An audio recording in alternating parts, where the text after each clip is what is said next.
오늘 저녁 하나님의 말씀은 에베소서 제20장 17절부터 24절까지 보겠습니다. 하나님의 말씀 생명의 양식 신약성경 223조 사도행전 20장 17절을 제가 읽습니다. 18절을 여러분들이 보시기 바랍니다. 20장 5절. 바울이 밀레도에서 사람을 에베소로 보내어 교회 장로들을 청하니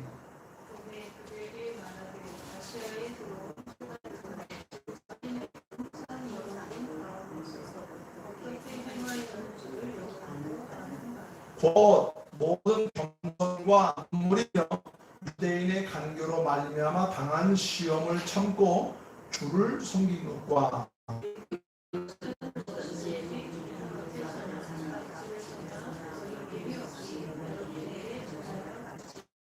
유대인과 헬라인들에게 하나님께 대한 회개와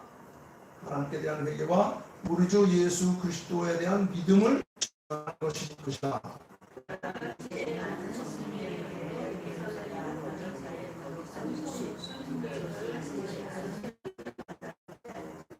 오직 성령이 각 성에서 내게 증언하여 율법과 환난이 나를 기다린다 하시나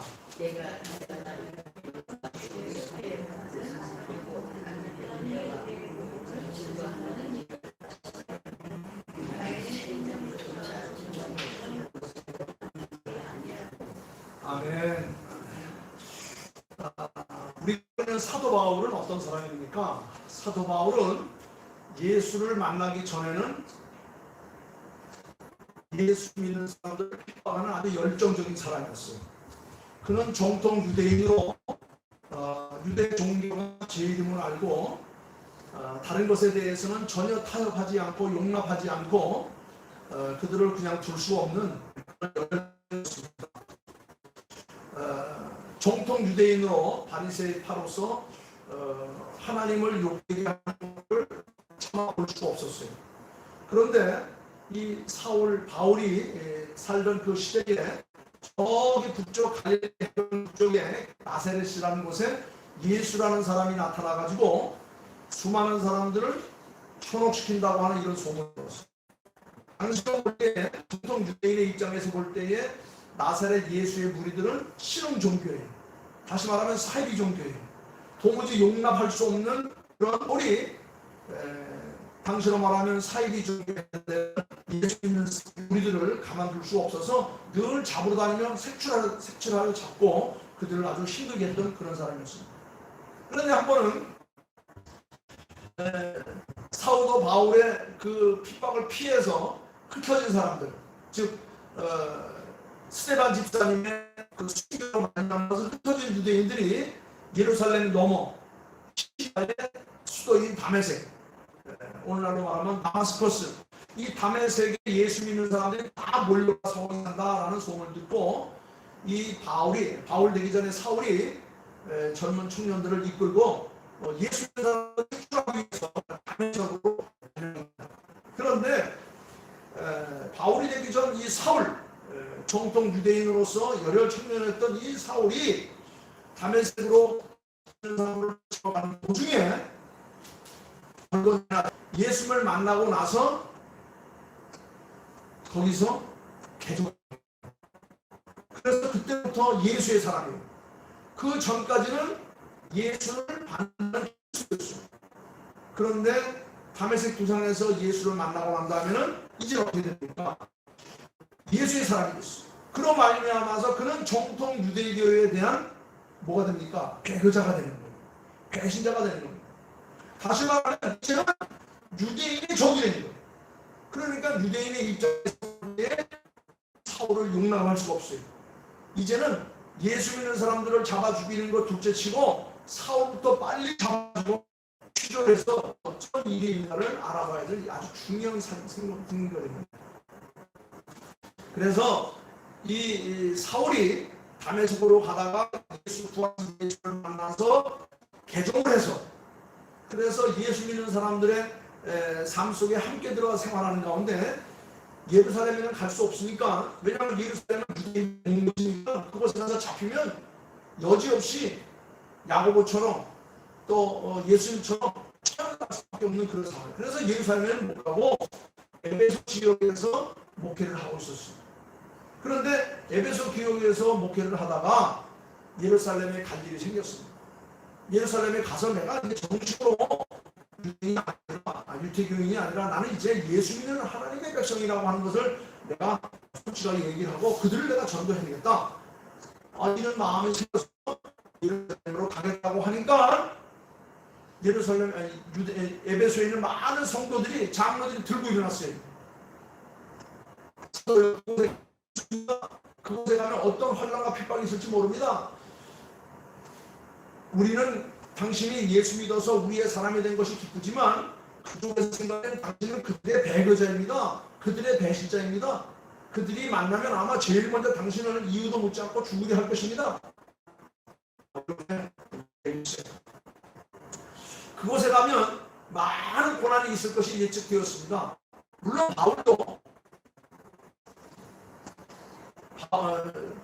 바울이 된 사울도 성령의 이미 지시를 받았어요. 네가 그곳에 가면 많은 환난과 어려움이 있을 것이다. 그래도 네가 가야 한다면 가야 된다 라고 하나님께서 성령으로 그에게 인지해 주었어. 그래서 이 바울은 예수를 만난 뒤에는 예수를 믿어서 하나님의 백성이 된 다음 후로는 정통 유대교인들의 입장에서 볼 때는 배신자가 배교자입니다. 그러나 예수의 입장에서 볼 때는 예수님의 가장 중요한 인물로 지금 역사를 하고 있는 거예요.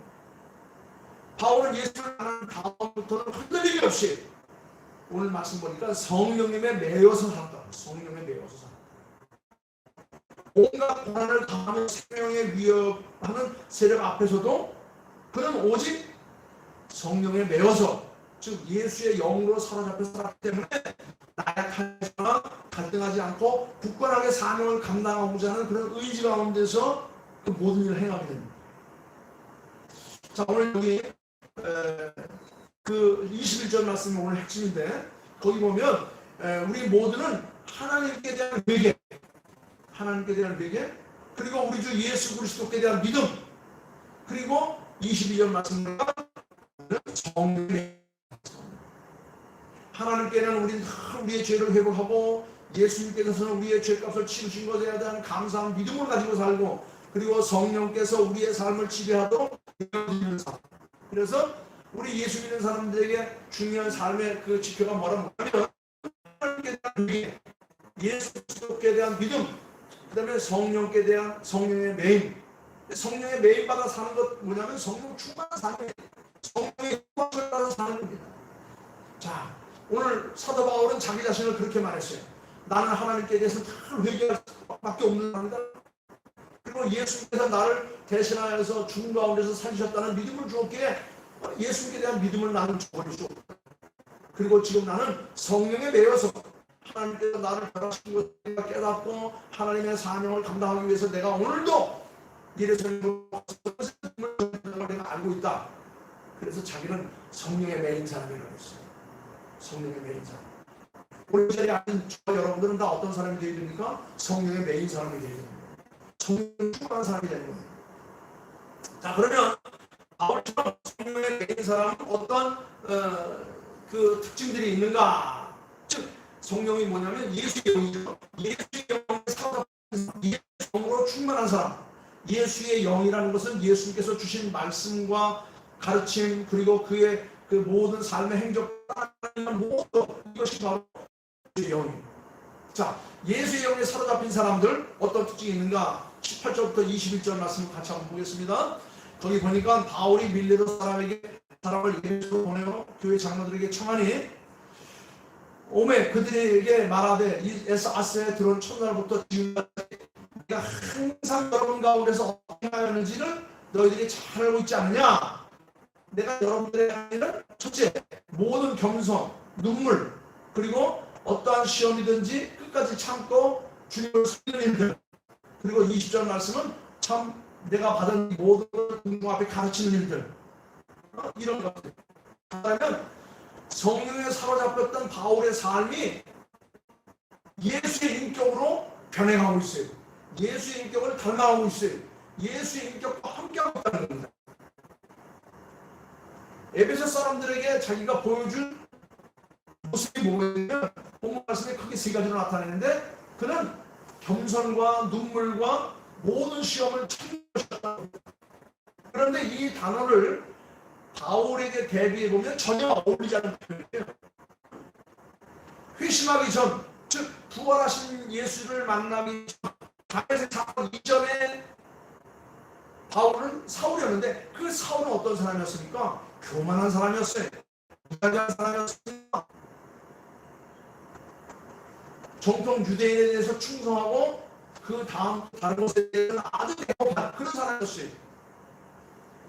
예수 믿는 자들을 잡기 위해서 직접 나설 정도로 아주 성격이 급하고 굉장히 매몰찼던 그런 사람이었어요. 그랬던 그가 오늘 본문 말씀 보니까 완전히 180도 달라진 모습으로 우리에게 나타나고 있습니다. 그건 바로 뭐냐면 예수를 만나고 나서 성령의 맹자가 되기 때문에 그는 자신의 성품을 버리고 예수의 인격을 닮아가게 됩니다.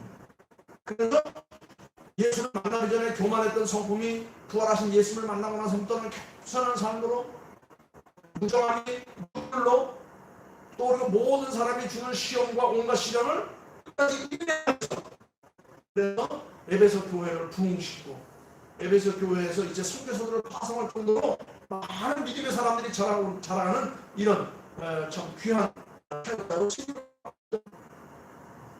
자, 오늘 이 본문 말씀을 보게 되면 누구든지 성령의 맹자가 되면 예수의 성품을 닮아간다는 것을 우리들에게 보여주고 있습니다. 바울과 같이 교만한 사람, 무자비한 사람, 모든 데 대해서 그렇게 내놓는 그런 사람들이 그런 사람이었는데, 이가 부활하신 예수를 만나고 난 다음에는 그를 설명하는 게 그런 거예요.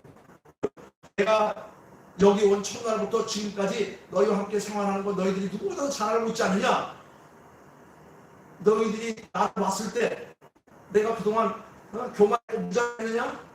내가 여러분들과 함께 사는 동안은 모든 겸손과 눈물로, 그리고 유대인의 관계로 말미암아 당한 모든 시험들 내가 참고 주를 섬긴 것, 그리고 내가 우리 성도정하면서 복음을 증거하고 예수 그리스도의 삶을 가르친 것, 이거를 예배소 교인 누구든지 다 알고 있지 않느냐? 이것은 하나님께 대한 회개와 예수 그리스도에 대한 믿음, 그리고 성령에 사로잡힌 바 된 나의 모습이다 하면서 그렇습니다.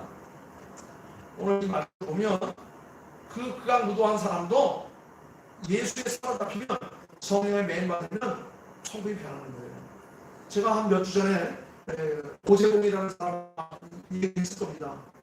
68년도에 저기 인제에 있는 한 부대에서 대대장의 가족을 도끼로 몰살시켜서 오게했던 그 사람, 정말 무자비한 사람이에요.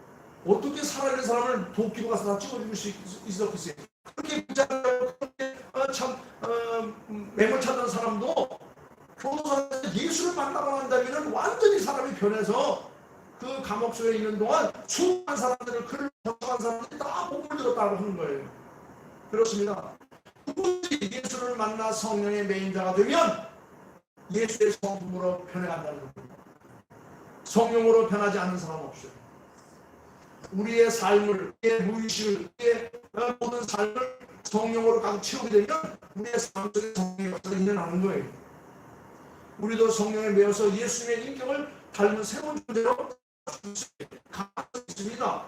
오늘 이 본문 말씀을 보니까 충분히 입고 나오는, 바울같이 무자비했던 사람, 교만했던 사람, 이런 사람이었는데도 부활하신 예수를 만나고 난 다음에는 그런 힘을 내놓고 하나님을 위해서 평생을 살아갔던 그런 모습들을 우리들에게 보여주고 있습니다.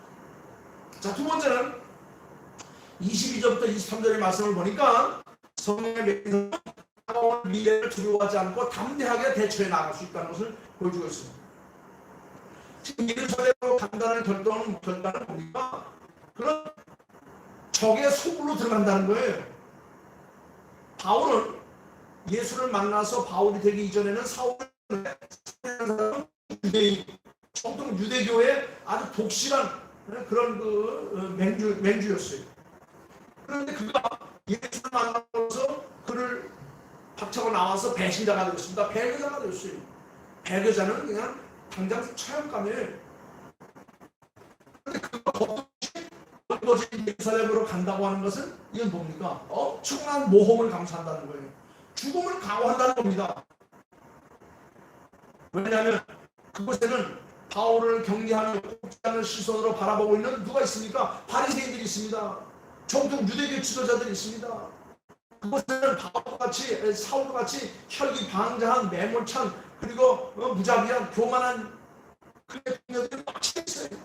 그것에 간다고 하는 것은 죽음을 자처하는 일입니다. 더군다나 성령께서도 그에게 지시했어요. 바울아, 네가 그것에 가는 결과를 당할 것이고 하나님을 만나게 될 것이다. 그런 것들이 너를 기다리고 있을 것이다. 바울은 성령을 통해 지시를 받았어요. 바울은 자신의 미래가 어떻게 될지를 알았지만 자기가 예루살렘으로 가지 않으면 그것을 변화시킬 수 없다는 것을 확신했기 때문에 그는 모험을 감수하고 죽음을 각오하고 어떠한 환난과 결박이 있다 할지라도 나는 그곳에 가겠습니다. 성령께서 나와 함께 하시고 내가 믿는 예수 그리스도 부활의 역사가 나타난다고 하면 그들이 나를 죽인다 하더라도 나도 예수 같이 살아갈 수 있지 않습니까? 이런 확신과 믿음을 가지고 힘차게 일어나서 예루살렘에서 살았다는 겁니다. 여러분, 성령에 매여 있던 그는 결코 미래를 기대하지 않았어요. 너희들이 십자가에 달아 죽였던 예수도 살아나지 않아. 그 예수가 따를 때, 그 예수를 믿고 그의 지식을 받고 그의 삶을 살아갈 때 나도 죽음까지 다시 살아날 수 있다. 이 신한 믿음이 그의 삶의 역사를 일으킨 겁니다.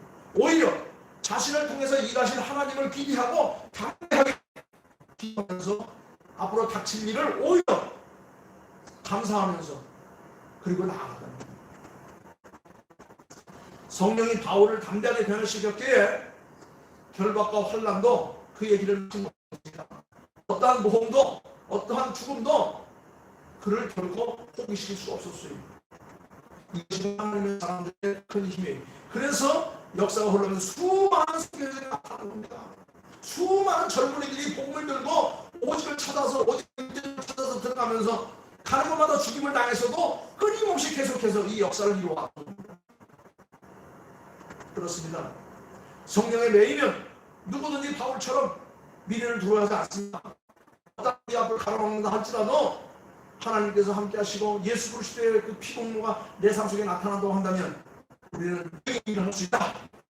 그래서 이 다락을 미래를 투자하는 겁니다. 그래서 여기 21절, 22절부터 쭉 보내는 거죠. 이제 나는 성령에 매여 예루살렘으로 가는데 거기서 무슨 일을 당할지 알지 못하노라. 오직 성령이 각성해서 내게 증하여 결박과 환난이 나를 기다리고 하시라. 24절 뭐라 하십니까? 내가 나의 갈 길, 달려갈 길과 주 예수께 받은 사랑과 은혜의 복음을 증거하는 일을 마치려 하면은 나의 생명을 조금조차 조금도 귀한 것으로 내가 여기지 아니하노라. 강렬한 믿음으로 일어나서 전진해라. 이건 어떤 사람만 할 수 있어요? 성령에 매인 사람만 할 수 있어요. 사람만 할 수 있어요. 예수의 영에 사로잡힌 사람만 할 수 있는 겁니다. 그 다음에 마지막에 24절부터 27절까지 말씀을 보면 그는 맡겨진 사명을 감당하기 위해서 어떻게 해요? 최선의 삶을 다합니다. 결혼까지 포기했습니다. 집도 절도 없습니다. 그는 오직 주께서 맡긴 사명을 감당함에 있어서 자기가 할 수 있는 일을 최선을 다해서 하는 겁니다. 하나님께서 목숨을 바치면 목숨까지 내놓겠습니다. 네 가족을 내놓으라면 가족까지 내놓겠습니다. 자식까지 내놓으면 자식까지 내놓겠습니다. 바울에게는 부활하신 예수님으로부터 받은 사명이 있어요. 그게 뭐냐? 하나님께 회개하는 일. 그리고 예수 그리스도에 대한 믿음을 증언하고 하나님의 은혜의 복음을 증언하는 것. 이것이 자신에게 주어진 이 사명을 감당하기 위해서 있는 힘을 다 했습니다. 생명까지 내놓을 각오를 했습니다. 실제로 그는 그렇게 생활했습니다. 성령에 매여 있었기 때문에 죽음조차 막을 수 없는 이 결단을 가지고 그는 그의 삶을 다 살렸습니다. 이제 다음 주 마지막 주일로 이제 29일 날 설교 이제 사정이 끝나갈 텐데 거기 보면 마지막 세 집에 가면서 죽을 때까지 복음 증거하며 살다가 끝나는 그의 인생의 삶. 그렇습니다. 사명을 감당할 때까지는 생명까지 주는 성령은 하나님의 백성들에게 주어진 사명을 자가시켜줄 뿐만 아니라 그것을 감당할 수 있는 능력도 힘도 형편과 처지도 다 마련해주는 거예요. 그냥 사명만 주는 게 아니에요. 그 사명을 주실 때는 그 사명을 감당할 수 있는 모든 능력도 함께 허락해주는 겁니다.